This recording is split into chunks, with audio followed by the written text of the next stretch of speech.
आमबाडीमा आगो लागेर एकै परिवारको 3वटा घर जलेर भस्म भएको छ। उक्त आगलागीमा घरको सबै सरसामानहरूसहित अति आवश्यक कागजपत्रहरू पनि जलेको बताइएको छ। यो घटना राजगञ्ज ब्लकको आमबाडी संलग्न 9 नम्बर कलोनी इलाकामा घटेको हो। राजगञ्जका विधायक खगेश्वर राईले आज घटनास्थलको निरीक्षण गर्नका साथै पीडित परिवारलाई सहयोग गर्ने आश्वासन समेत दिएका छन्। प्राप्त जानकारी अनुसार आइतबार राति 9 नम्बर कलोनी निवासी राजीव राईको घरमा अचानक आगो लाग्यो। उक्त आगोको चपेटमा परेर 3वटा घर जलेर भस्म भएको छ। आगो लागेपछि सर्वप्रथम स्थानीय मानिसहरूले निभाउने प्रयास गरे तापनि पछि फुलबारीबाट दमकलको एउटा वाहन घटनास्थलमा पुगेर आगोलाई नियन्त्रणमा ल्यायो। घरका मालिक राजीव राईले दिएको जानकारी अनुसार आगलागीमा सबै जलेर नष्ट भएको छ। घरको जमिनको कागजदेखि लिएर अति आवश्यक कागजहरू पनि जलेर खरानी भएको छ। यसबाहेक घरमा राखेका सुनका गरगहनाहरू, ब्याङ्कबाट निकालेर राखेको लगभग 1,25,000 रुपियाँ पनि जलेर भस्म भएको छ। घर मालिकले श्रमिकको रूपमा काम गरेर आफ्नो परिवार चलाउने गर्थे, तर अग्निकाण्डमा सबै जलेर भस्म भएको छ। হট করে ঘরে আগুন লেগে গেছে। আমি তো বাড়িতে ছিলাম না, তাই আইসে দেখি 8টার মধ্যে ইমার্জেন্সি কাজ ছিল। আইসে দেখি ঘরের মধ্যে আগুন লেগে গেছে, সব অলরেডি সব শেষ হয়ে গেছে। আইসে বাড়িতে পৌঁছার পরে তারপরে দেখি সুকে মুখে যা ডকুমেন্ট আছে, যা কিছু ডকুমেন্ট আমাদের জমিনের কাগজ যা আছে সব শেষ হয়ে গেছে। এই 3টা ঘর এই ছিল, আমার 1.5 ভরি সোনা ছিল সুকে গডরেজের মধ্যে, ওটাও পুড়ে শেষ হয়ে গেছে।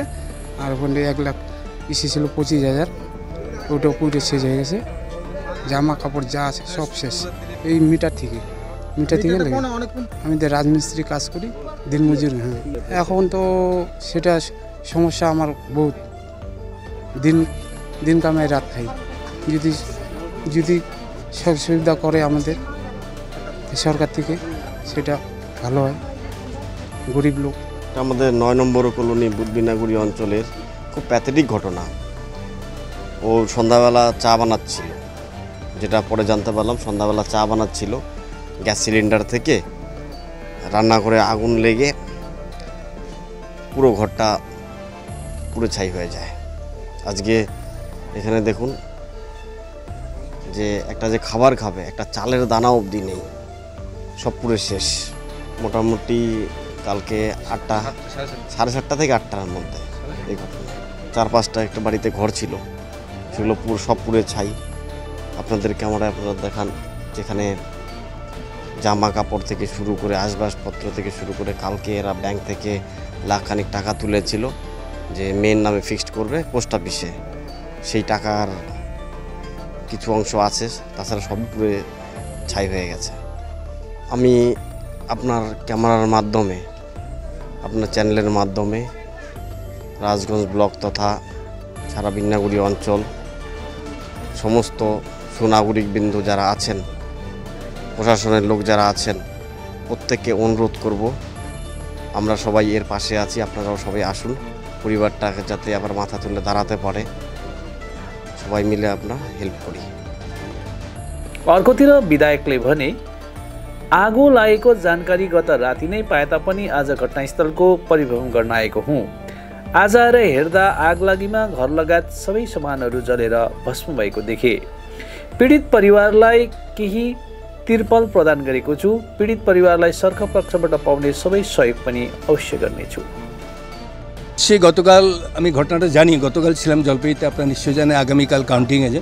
সেই কাউন্টিং এজেন্ট ট্রেনিং নিয়ে ঝামেলা আছে। গতকালেই আমি 10টার সময় খবর পেয়েছি যে এক বিন্নাগুড়ি অঞ্চলে রাজীব রায়ের বাড়ি গতকাল অনেক 7টা 8টা 9টা হবে যে আগুনে লেগে টোটাল ভূস্মিত। তার জন্য আমি এই এলাকার বিধায়ক হিসেবে দেখতে এসে দেখলাম সত্যি কী অবস্থা।